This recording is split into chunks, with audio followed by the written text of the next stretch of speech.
Welcome to Business Innovators Radio, featuring industry influencers and trendsetters sharing proven strategies to help you build a better life right now.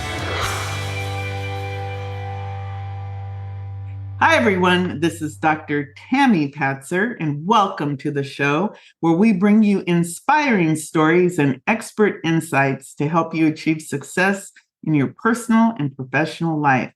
Today, we have a very special guest, Vismaya Rubin, an expert in the transformative power of gratitude.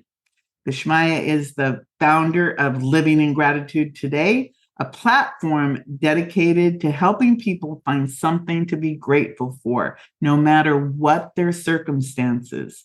She is here to share her profound insights into how gratitude can coexist with grief and how this practice can lead to a more fulfilling life. Join us as we explore the magic of gratitude. Welcome. So great to see you.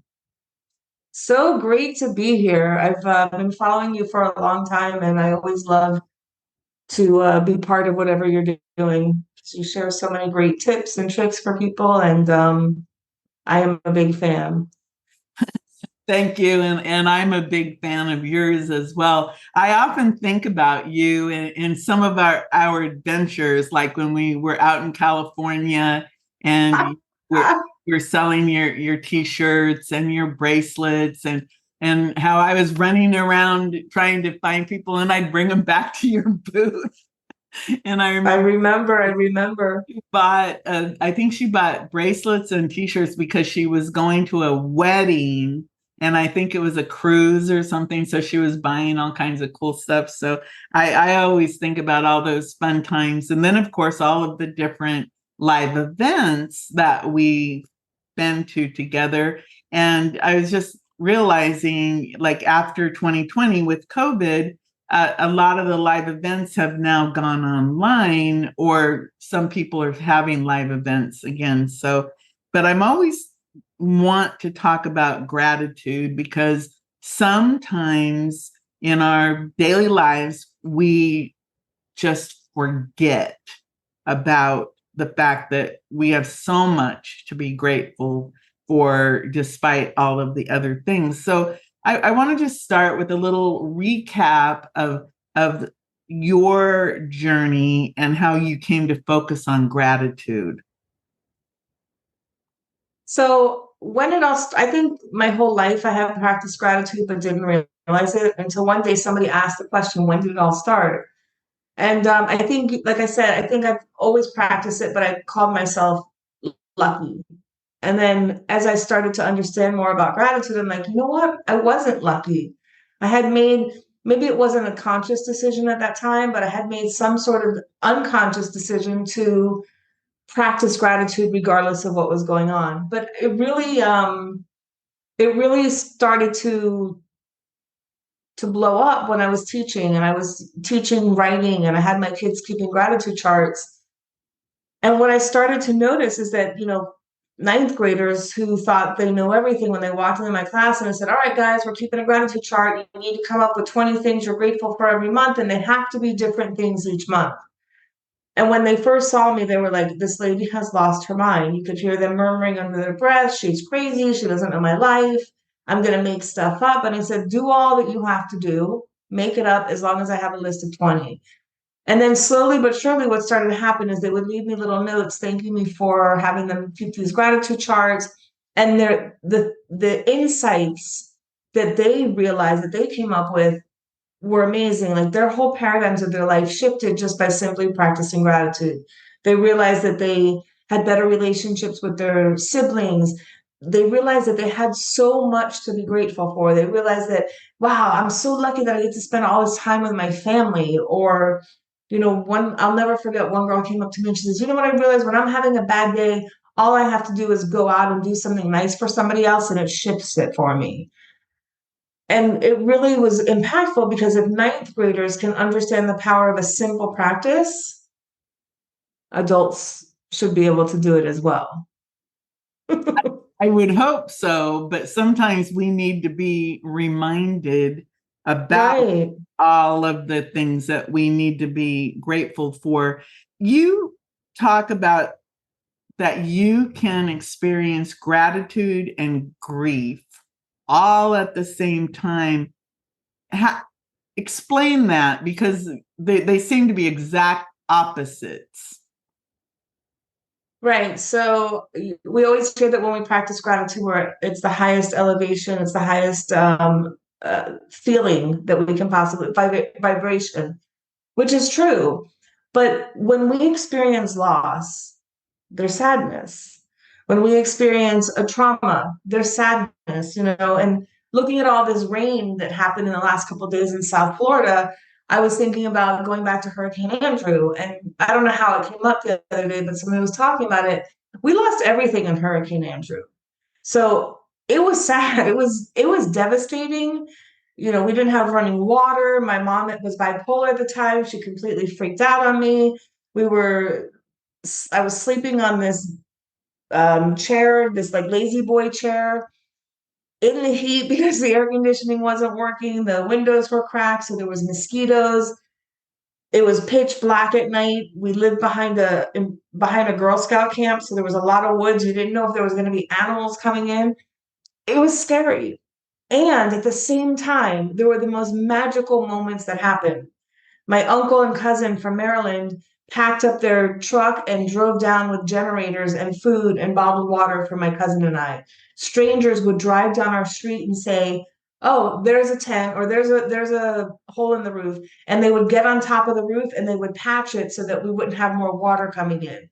Those were magical moments. I didn't realize it at the time that I was practicing gratitude, but I remember feeling this immense joy, this immense relief, happiness, even in those moments that were like devastating. People would come by, there was support from the community.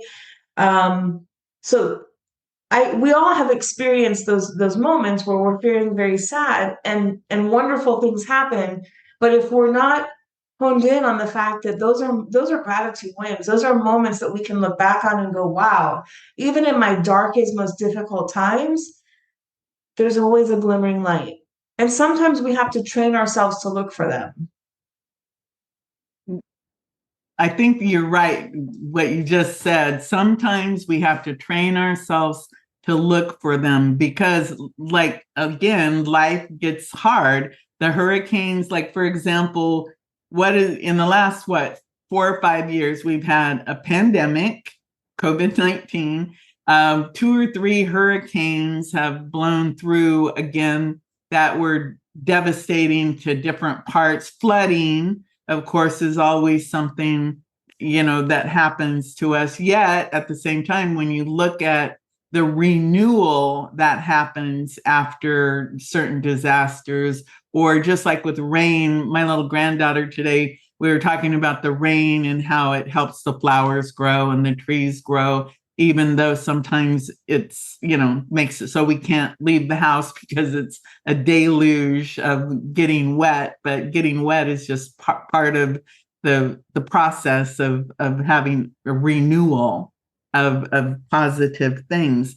So you often will say there's always something to be grateful for.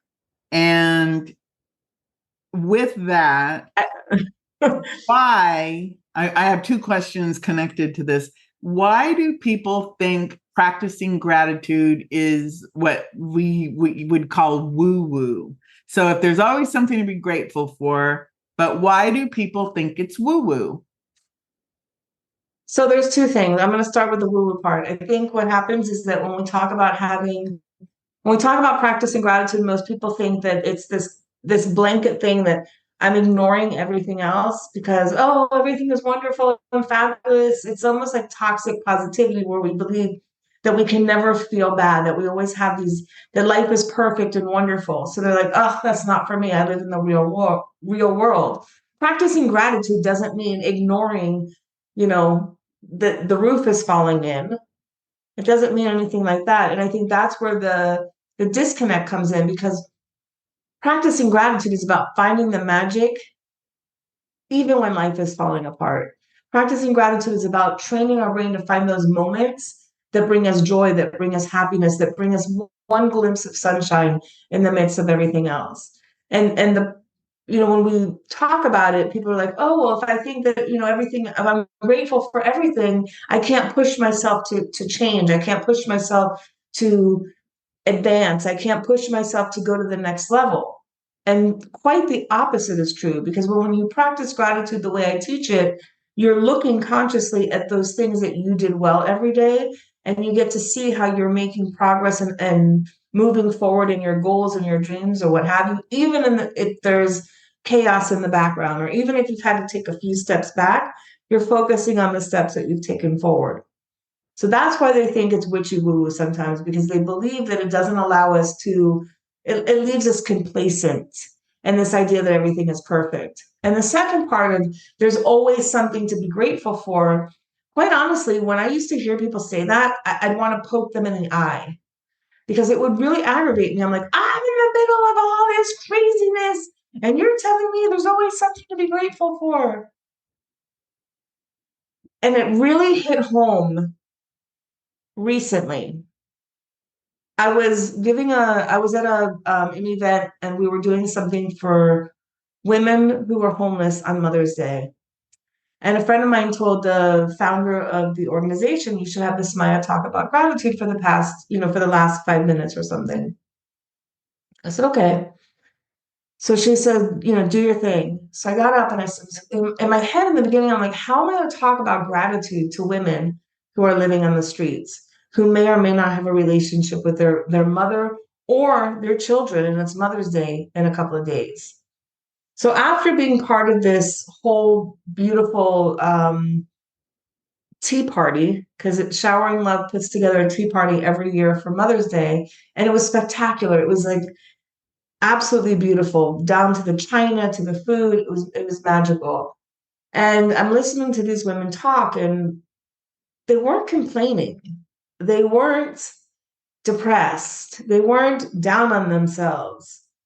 They were talking about how they survive, but in a really positive way. So when I started to talk to them about, this whole idea of gratitude and looking for our gratitude wins on a daily basis, I will tell you, every one of them was sitting down, writing notes, looking at, seeing how they could practice it, how they could, how they could actually add more gratitude into their life. And it really dawned on me at that moment that I made a judgment when I went in there, like, how am I going to offer them something? Because in my opinion, or in my belief, when you're homeless, you've hit rock bottom. How am I going to offer them something without patronizing them, without patronizing them? How am I going to make them feel like they have the power to do something? And the truth is that I walked out with the biggest lesson. Like, even when you're rock bottom, living on the streets, you always have something to be grateful for, because that's what these women were talking about. That's what these women were sharing. And it goes back to the same thing about grief and gratitude. Like, as I was thinking about, some of the stories I was going to share with you today, there have been so many times in my life where I was at some of my lowest moments, but because I had been practicing gratitude, I could see the things that happen, different things that happen with a little bit more light. Does that make sense? Yes, it does, because like you said, you had a preconceived judgment about those people, yet they were there at this event, and then you show up and give them something positive so that they could apply it to their situation. And then, of course, like always, guess who learned something? You. Sometimes I think that's why we show up in different places. It's not about what we can provide to someone, it's what they might help you to see and open you up to whatever it is that's going to help you to become better at what you're actually offering to people. So you talked a lot about gratitude and practicing gratitude in your daily life. So what were some of the tips that you shared with those women that day? So there's two things. One is we're always told, most people when they talk about practicing gratitude, they say, come up with a list of 3 things you're grateful for every morning. Or write down 10 things you're grateful for. And people will say, okay, I'm grateful for my house. I'm grateful for my car. I'm grateful my hair looks good today. I'm grateful I have food on the table. I'm grateful I have coffee. I'm grateful I have family. I'm grateful I have a phone that I can use. I'm grateful I have a car. Well, all of those are wonderful, but it's a rote gratitude list. And when you repeat the rote gratitude list every day, it has no value. So the way I teach gratitude is we all walk around with our cell phones. Have your cell phone go off every 3 to 4 hours and ask yourself these questions. So that phone goes off, you take a deep breath and you pause and you look around and you say, who or what made a difference for me today? So it's the acronym is WINS. Who or what made a difference for me today? How did I make the world a little bit brighter? How did I nourish my mind, body, or spirit? And what made me smile or laugh until my sides hurt? Now, you don't have to be stuck in that framework, but those are just ways that you can start taking a look at your world and seeing if something small fit into one of those categories.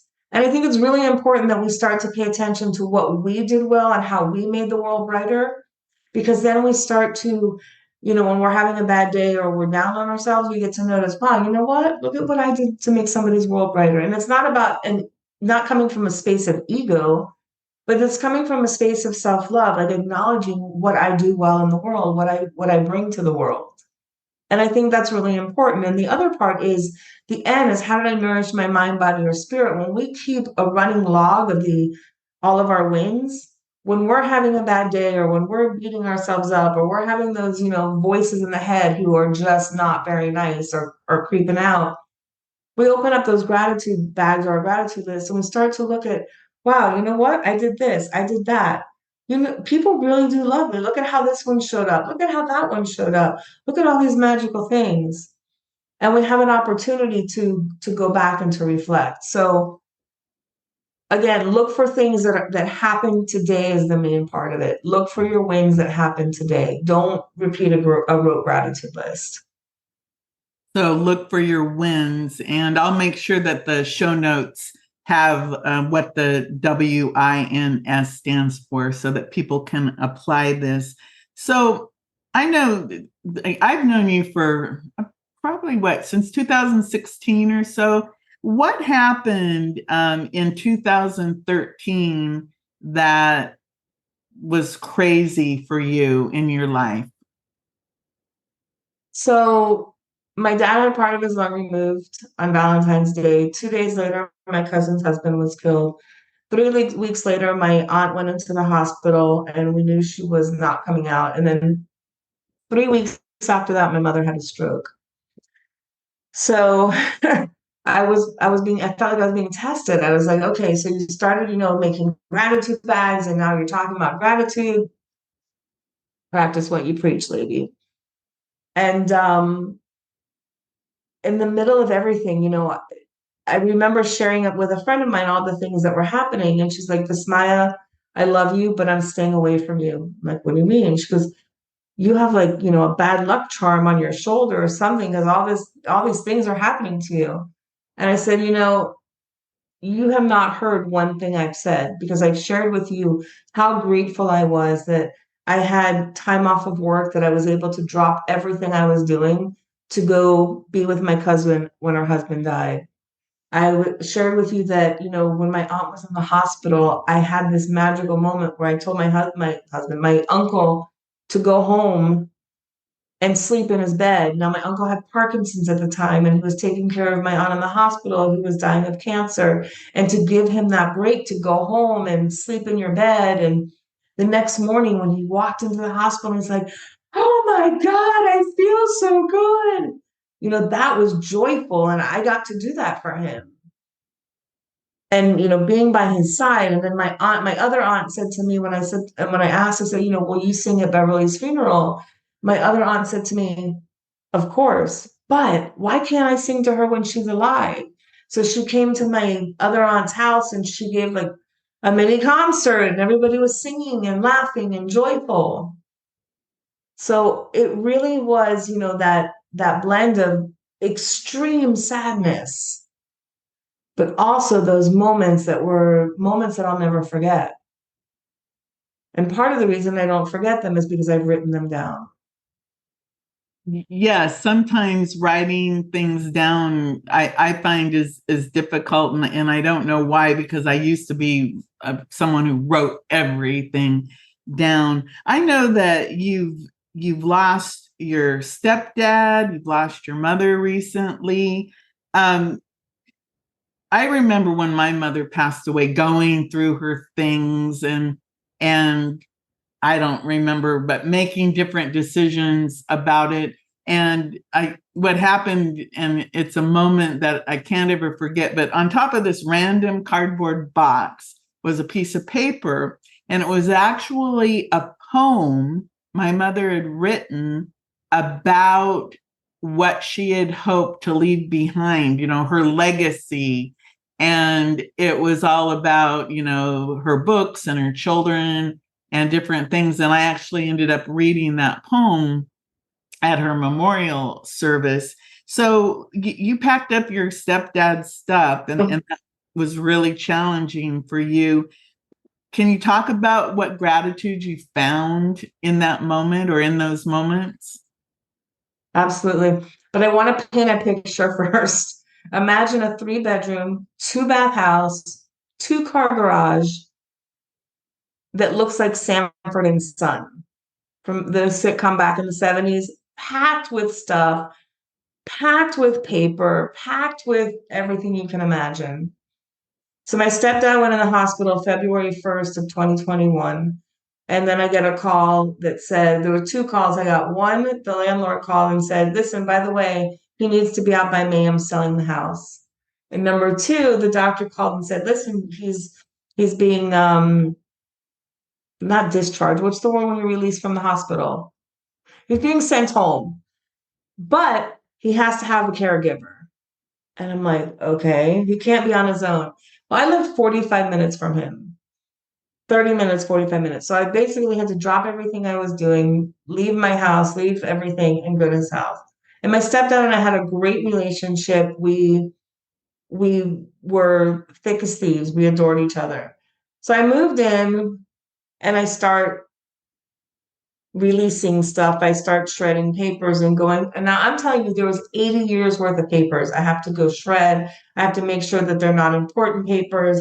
I have to go through every document. Now he's got tools like you've never seen before. I have to start packing up his tools and selling his tools. And I don't know anything about tools. And then I would throw something away and he would go in the garbage and pick it back out. So that was kind of the scenario. So that's setting the stage. And I remember waking up one morning and I was washing dishes, and thank God he slept like a teenager, so he didn't wake up super early in the morning. And I was washing dishes and I was crying. I mean, I was like ugly crying. And I was pissed. I was angry. I was angry at everybody that I had to do this by myself. I was frustrated. I was feeling sorry for myself. I didn't understand, like, how am I going to manage all of this, because I don't know how to do any of this. I don't know how to sell. I don't. And then something clicked, and it was like, put on your big girl pants and just start to figure it out. You're going to either feel sorry for yourself or you're going to figure it out. And I started talking to God, and remarkably, the most perfect people would show up. I remember I had put something on Facebook, and this was a couple months even before that happened. Somebody came and he's like, listen, I don't know anything about tools, but I've sold a lot on eBay and on Marketplace. I'm going to come down and help you price it out. He came. Another person came and he's like, listen, after we had been selling things for a couple weeks and time was crunching, he goes, you're doing it the wrong way. This is what I want you to do. I want you to group everything together. I want you to sell it for this price and this for this price and that for this price and this for this price. And what was starting to happen is, like, these most perfect people would just show up. And it was like the moment I realized that I wasn't going to focus on what wasn't working, I was going to start focusing on what was. All of these things started to happen. And then one day, it was tragic, but it was hysterical. We had sold most of his tools, but we remembered to keep a socket set for his wheelchair. So he was sitting in his wheelchair. He could walk, but on long distances, I would put him in the wheelchair. So he was sitting in the wheelchair, and all of a sudden, the wheel popped off, and he's kind of lopsided. And I lost it. I think I must have laughed for 10 minutes. I took a Facebook Live of it because it was so funny that in the middle of all of this chaos and tragedy, and my hair was like sticking on top of my head, and I was sweating, and I was disgusting. I mean, I laughed like a belly laugh because out of everything that we sold, we still had that one socket wrench. And here you have this old man who's lopsided now, who's getting out of his wheelchair, putting his wheelchair back together. And it was just, there were moments of reminding myself to look for those magical moments and treat them as such. He would sit in a chair all day and he's like, look at the butterfly. And I remember saying, get up, we're going for a break. We're taking a break right now. And we would go sit outside underneath the avocado tree and we watch the butterflies and we watch the birds. And one day I said, I needed a massage. My body was killing me. I'm like, let's go get a massage. So I said, you want to come with me? He says, yes, I do. We would go get massages. So we found ways to create our gratitude waves. Like I had to consciously create some of them because if not, it would have been tragically taking a break and sitting outside underneath the avocado tree or sitting in front of the house. And it was crazy. There was this big beehive that would come out and the bees would come out every day. And then they would go back in every night and nobody got stung. They didn't bother any of us. They just were hanging out with us. Or these crazy, beautiful, weird lizards, not iguanas, but these would kind of walk by us. And just finding ways to focus on those things that were working and tackling everything one bite at a time. Like the old adage, how to eat an elephant, do it one bite at a time. And it was really creating those systems because if I did not have the tools of practicing gratitude, looking for those magical moments, looking for those things that brought me a little bit of joy in the middle of the day, and then finding ways to create them, we would not have been very pretty at all, So it turned out to be one of the biggest blessings because I got to spend 3 months with him. And then we finally moved him into an assisted living facility. And 2 months after that, he passed away. So I'm very grateful for the time that I got to be with him. Yeah, I would say that it was really good that you were able to do that, go actually stay with him, and that you helped him with that entire process. Like, yeah, I can imagine if you've ever watched the Hoarder show, I can imagine when you have all kind of 80 years worth of stuff in a house. I can imagine that. So you lost your mother. And how did you manage that with gratitude? Because that would have to be losing my mother. I was probably the hardest loss I ever had to endure because I was only 27 at the time. So I was, the baby, and it was like I lost my mother, the only person who ever really loved me. That's how I felt. Absolutely. So that must have been really hard. How did you deal with that?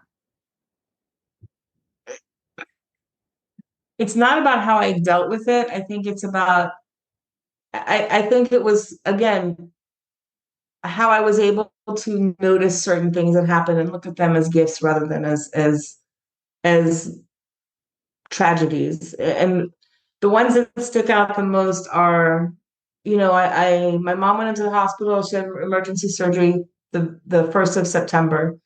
And then a couple days later, I had to do a show. And it was like one of the biggest shows that I do a year. And I was like, I cannot miss it because it was talking about, quite a bit of money that I'd have to miss out on. And I was like, but if I leave her in ICU all day and they don't think she has anyone visiting her, maybe they're not going to treat her well. And the voices started to go. And one of my friends said to me, I got you. I'll go spend a couple hours with her at night. That way they know that somebody's here, somebody is visiting her. I would go in the morning, my friend would go at night. That was a win. So even though I felt guilty in some ways that I had to leave her there all day by herself, somebody came in and took over for me. So it's about putting, again, some of those plans in place and being able to recognize that sometimes when things don't go the way we want them to go, that it doesn't necessarily mean it's a bad thing. It also could be something great. And I'll fast forward. This is the Thursday before my mom passed away on a Sunday. So now it's Thursday before she passed away. And they're like, have you talked to hospice? We're not telling you need to sign hospice papers, but have you had a conversation with them? And I said, I haven't, but I'm open to having a conversation. I said, okay. I said, but I also want to speak with a rabbi. So I want to talk to a rabbi before I sign anything. Great.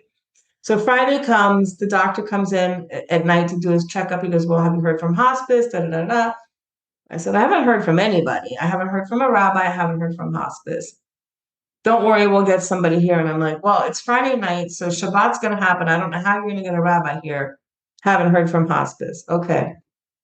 Saturday morning, hospice calls and they said, we've been trying to call you all day Friday, but it went straight, the call wouldn't go through. And I'm thinking to myself, how interesting, because every other call went through. And I had left the hospital for a short period of time, came back. So the only call that didn't go through that day was hospice. That was a blessing. So Saturday morning, the doctor comes back in and I said, hospice said, finally call me. They're going to come in today to talk to me. I said, but I haven't talked to a rabbi and today's Shabbat. I don't know how I'm going to find a rabbi.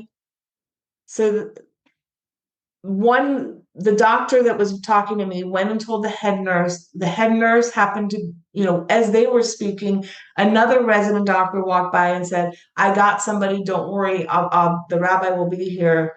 And I didn't know that conversation was happening. All of a sudden, it had to be within 10 minutes. Here comes a rabbi. And I'm like, how? He says, they called me. I'm like, but it's Shabbat and you're not allowed to answer the phone. He says, he's a rabbi who specifically works at the hospitals. And because it's a matter of life and death, he's able to, the rule of saving somebody's life in Judaism is more important than any other law. So he was able to pick up his phone on Shabbat. And he came in and he said, I said, here's the deal, hospice is coming to talk to me. They want me to sign the papers and I'm not really sure what to do. And we had this beautiful conversation. And he said, what would your mom want you to do? I said, she'd want me to sign the papers and not have her come back and, be barely able to move. He goes, well, you know what to do. So the rabbi showing up, there's a lot more to that story, but the fact that he showed up 10 minutes after on Shabbat was a gratitude wins. The fact that the hospice didn't call me until that Saturday and I got to speak to the rabbi first was a win. Another one is super simple. Now, mind you, I had been in the hospital for days. I felt like I smelled like an elephant. So my idea was she was going to go to hospice. I was going to run home, take a shower fast, change my clothes, and meet her at hospice. Well, in comes the ambulance driver who's going to transport her. He's like, you want to come with us? I'm like, I can ride in the ambulance? He's like, absolutely. All right, perfect. So now I'm going to the hospice. At that new hospital, you only were allowed to have 3 people in the room. They didn't know I was there. So I'm in the room hanging out with my mother, and 3 of my best friends from childhood show up. Here's another win. If they would have known I was there, they wouldn't have allowed my 3 friends to come in. So my 3 friends come in and I call the rabbi. He says, call me at night after Shabbat. I called him up and he said, I'm going to share. He says, I'm not a man of many words. He says, but I want you to live with her tonight. Live with her. My mom is dying. It's imminent. She's dying. It's a matter of when we unplug all the machines and take out the tube, but extubate her, she's going. But I kept hearing him say, live with her, live with her, live with her. So my 3 friends show up and I tell them the story and we're like, we're living with her. And this is the first time that my mom was kind of cognizant because she had been heavily sedated. She had been intubated, but because they switched hospitals, they were waiting for the new orders to get the medicine to kind of sedate her and calm her. She was lucid for the first time in 12 days. She looked around and saw my friends. She smiled at them. We listened to music. We reminisced. We talked about all of these beautiful things. Now, on one hand, I'm devastated because I know any day my mom is not going to be here. And on the other hand, I am extremely grateful for these moments that, live with her kept going in my mind. Like I could spend the last 24 to 48 hours with her crying and sobbing and being heartbroken, or I can find ways to celebrate one last time. So my friends leave. My mother, I fall asleep next to her. I don't really sleep because I keep waking up and hearing sounds. And my brother came to be with me the next day, and that was a Sunday. And a couple of other people came and went. Now, my brother is not my mother's son. So, but he didn't want me to be alone. So now it's almost 10:30 at night. Everybody had left. He stayed with me. And I said, if you make me laugh when my mother dies, I said, I'm going to kill you. Because my brother and I have this horrible ability to make each other laugh in the most inopportune situations, like funerals or when something horrible happens to somebody. The two of us look at each other and we're like, "Bah!" So long story short, of course, when I said that to him, we start cackling and we're going back and forth and back and forth and laughing. But something happened in the morning or a little bit earlier that day. And this is the last two things that were just the most amazing. So when my brother got there, my head was in my mother's hand and I was sobbing. And he looks at me and he's like, Boo, your mom just said she loved you. Because his face was by her head and he was, rubbing her hair. And I said, what? He goes, yeah. And I looked at her and I go, Ma, you just tell me you love me? And she shook her head, yes. She nodded, yes. And then it's now 10:30 and I told him, don't make me laugh when my mother dies. And we're saying the most inappropriate things to each other, back and forth, cracking up, saying, whatever. And all of a sudden I hear, and I look at him and we rush to my mom's side and she takes one more breath and then she was gone. And the only thing that kept coming to my head was the last words my mother said were, I love you. And the last sound she heard was me laughing. How grateful am I? That's so beautiful. So in my experience, we can have the saddest moments, and practicing gratitude doesn't mean you're not going to be sad. But we're able to see those magical moments, even in the middle of these heart-wrenching, devastating moments that are probably the worst moments we have. We're still able to see glimmers of joy. And there are so many moments, there's so many more parts to that story. But I do believe that we can have both. Why are we so sad when people die? Like every time, an anniversary of my stepdad's death comes up or his birthday and I can't be with him or my mother, I spend a lot of time just allowing myself to cry. And I just keep saying, thank you, God, because I know these tears are reminders that we had such a delicious relationship, especially my stepdad and I. My mom and I were a little bit like oil and water. That if I did not love so hard, I would not be in as much pain. And I'm grateful for both. Wow, what a beautiful message to share with everyone about that. Because, well, obviously, I'm sitting here, tears are just running down my face. But with that, can you tell me if someone wants to learn more about you and your work, how can people reach out to you? So I'm on all social media, either at Living in Gratitude Today or Vismaya_Rubin. You can find me on all social media platforms. And you can email me at info@livingingratitudetoday.com. You have a bingo card or a gift that people can get. How can they get a hold of that? What is it exactly? The Gratitude Wins? So it's a bingo, it's Gratitude Wins bingo. So basically it's like you play it like you do regular bingo, but the difference is that you don't have a caller yelling out numbers, and you only win if you put your little square where they call out the numbers. You win every time you fill out a square. So it's another way to keep track of your gratitude wins. But what's very interesting about it is that you start to, when you have them in that format, you get to notice, am I spending most of my time looking at who or what made a difference for me? Am I spending all of my time thinking about how did I nourish my mind, body, or spirit? And it gives you the opportunities to start to pay attention. If you notice that none of your eyes are filled out, like, how did I make the world a little bit brighter? If you haven't filled anything out, you start to be cognizant of the fact of, hey, how did I make the world brighter today? Or what did I do to make somebody's world brighter? And you start to focus in and hone in on those aspects. And it's been really, really amazing, because what most people see is, the last time I did it with a very small group, they said, we realize that we don't laugh enough. I said, well, how do we remedy that? Go on to social media and find a pet channel or one of the little kids, or I crack up every time Steve Harvey or Ellen, they interview these children.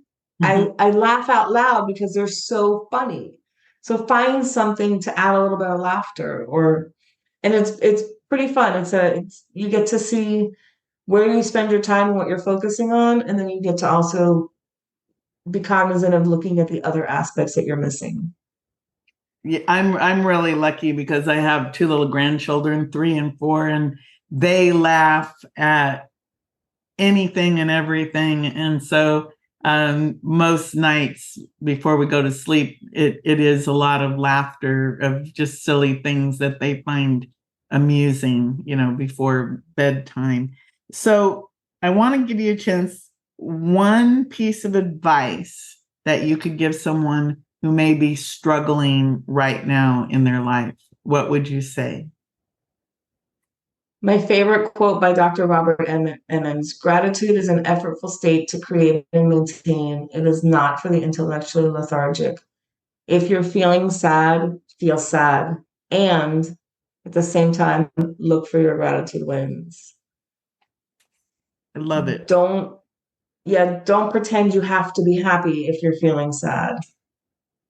So allow yourself to feel whatever. Yes. Feel what you feel, because then otherwise you feel bad for feeling bad, which makes you feel worse, and that's ridiculous. So everyone, it's a cycle.